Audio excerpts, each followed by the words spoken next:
I know how I'm supposed to feel, you know, the morning of the show, and I'm always very energetic, and I'm ready to go, and I'm ready to fight. This morning, I'm so tired to the point that I actually feel like I'm about to die. I feel bad for people who didn't get to witness what Ronnie was in his prime. Videos and pictures don't do no justice. I was trying to be the best in the world. Ronnie was standing in my way, so every year it was a battle against Ronnie Coleman. I knew that was the only guy that could possibly beat me. This is a guy that lifted weights that nobody else could lift. So if you're not willing to go to that place, you don't have a chance against him.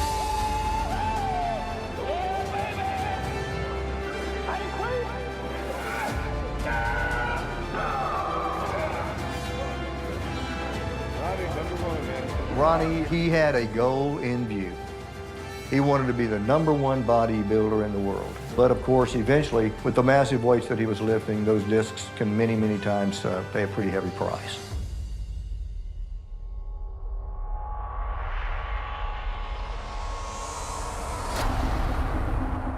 Doctor said he's gonna go in and perform a surgery in which he's gonna take out screws, because all they're doing now is just causing me pain. And when I say pain, it's a lot of pain. It's like 24/7. It never stops.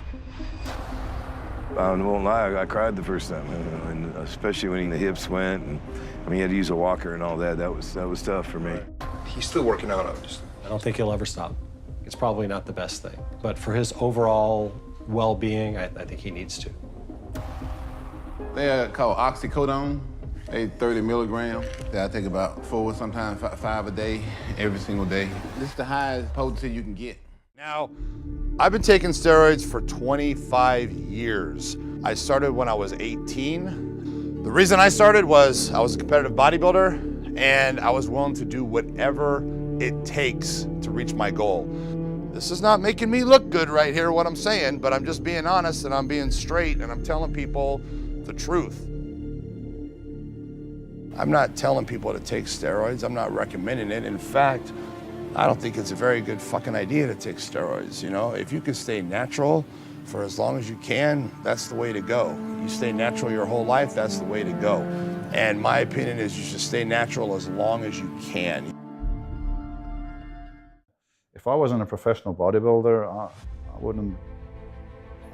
if I had not continued with my professional bodybuilding career at that point, that critical point where I went to Night of Champions, I wouldn't have taken steroids after. I would have stopped, right. You know?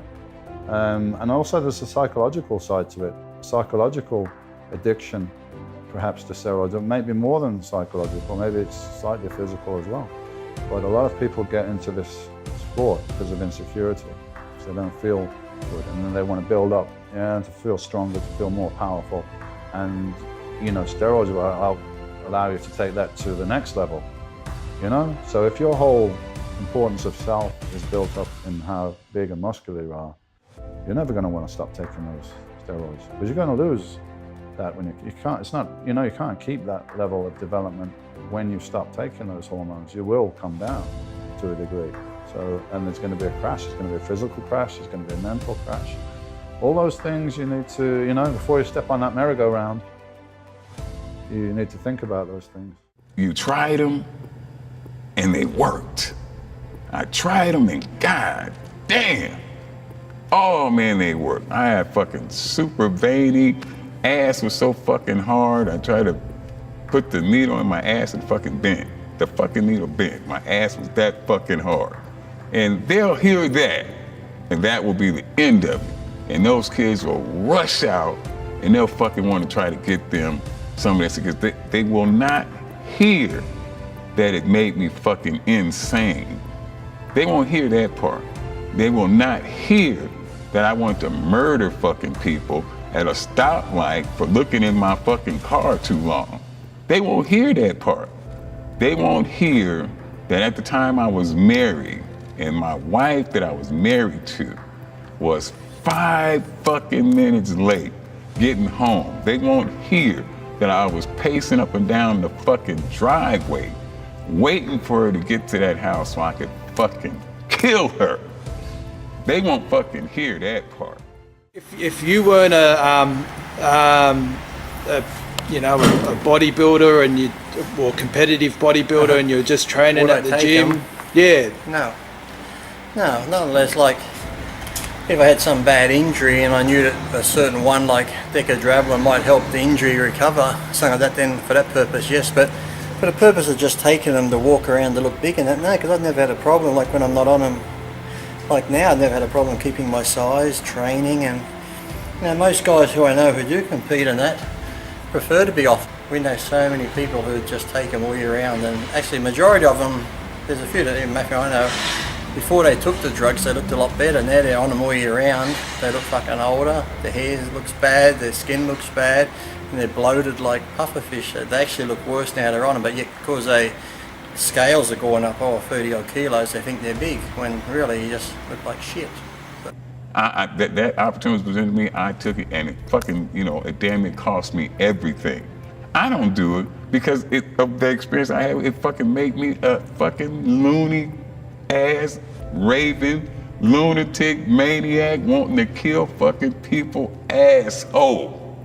Did you stop right away in '97? Did you scale back? I mean, do you think... You know what I did? Like my normal, typical approach is black and white. So I actually just pretty much stopped, which was not the wisest decision. Right. You know, my testosterone levels were very low. I was still married at the time, and we were thinking about try for another child. And my sperm levels were nearly non-existent. The most important thing at all is your mind, your mentality. That's the most important thing. You have to believe to achieve. And if you believe that you can accomplish those goals, you will. I just want people to realize that it's not necessary. It's not mandatory. You can accomplish your goals without it. As long as you're willing to work your ass off and willing to do whatever it takes, you can. Now, is it gonna take longer? Yes. Is it gonna be harder? Yes. And you know, you have to be willing to do that. Now, if I went back to 18 and I made a different choice and I decided not to take steroids, I would not have reached the size I did as quick as I had, but I feel inevitably over the 33 years that I've been training that I would be the same size I am now. And I'm just talking the logic here. He was really open about what he was doing. Over time, I kept telling him, you're getting too big, you're getting too big, you don't need to be this big. No, yeah, I understand my followers, this is what they want to see. He was 280, 290 pounds, and he went up to 300 in a month. I said, you don't need to look any bigger. You look big enough the way it is. But that was him. He had to have this image, and he created this persona, and this, he had a charisma for sure, that people wanted to be like him or be around him. About a year ago, I mean, he'd come over and we'd sit and do my shows, and he was sweating like mad, breathing like this, and I don't think he hurt himself, but he had a hard time breathing, and I said, it doesn't look good, you know, I may be wrong, but it doesn't look good. Yes, I said, you been to the doctor? He says, yeah. He says, everything checks out, I'm in good health, blood pressure, everything. I said, okay, I'm just a little worried. I could tell that he wasn't getting any oxygen. So I never said another word, I just let it go, but when he passed away, it shocked me. I was definitely hurt by it, sad by it, but I wasn't surprised by it.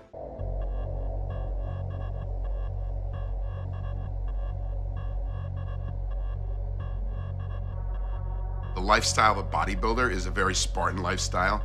You're very disciplined and regimented in what you do, from, you know, eating to training to sleeping. You know, I was very focused. You know, I had this ability to be this professional bodybuilder, and I took it to the extreme, and you know, I loved it.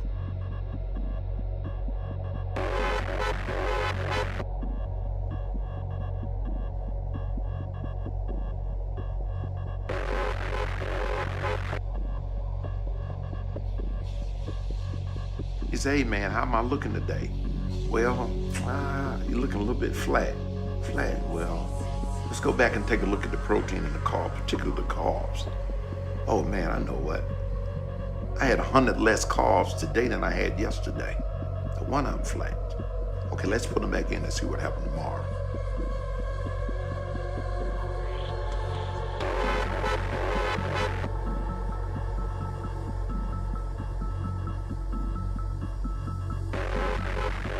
Bodybuilding is that listen, that will follow instruction, and that do their homework. They are the ones that make it to the next level. This is what we do. I mean, for fuck's sake, bodybuilding in the fitness industry is one shade away from fucking porn. Why the fuck wouldn't we be honest about what we're doing so we stop getting people doing dumb shit and these young kids hurting themselves? And if you're a young kid out there, perk up the fucking ears and listen today.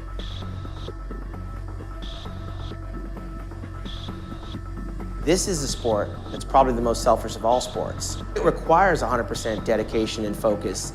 And for anyone out there that says that it's not something that requires 100%, I can tell you they've never been second place or first place in the Mr. Olympia. I gave everything I had. I was eating 12 meals a day, 2 to 3 hours a day with weights, taking all the drugs necessary. And I did nothing else but bodybuilding. And not winning, it just killed me. I'm willing to do whatever it takes, but I'm not getting anything back, you know, and I'm spending a lot of money. I'm messing up my family life. I'm messing up my relationship. You know, my work is shit. Everything in my life is shit because I'm focused on bodybuilding. You know, so I'm getting nothing. I'm fucking my life up and getting nothing back. So I think the reality slowly would kick in and realize, like, what am I doing? I don't need you. You know, so you're not going to be my boss. You know, you're not going to be telling me what to do. You know, because I don't need what you're offering me.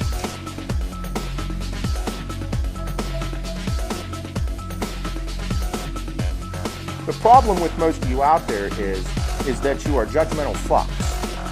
And the problem with that is in this and what we're doing, the whole reason that we are in the gym setting, fitness setting, is to uplift each other. It is like Robert Frank, this is the one fucking place we can go that everyone's on the same fucking page. I don't care if you're fucking natty, you're not natty, you're a CrossFitter, whatever the fuck, powerlifter, bodybuilder, whatever.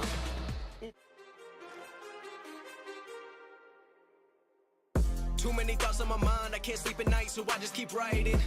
I don't need no help, I don't need opinions, so don't waste my time then. I just been living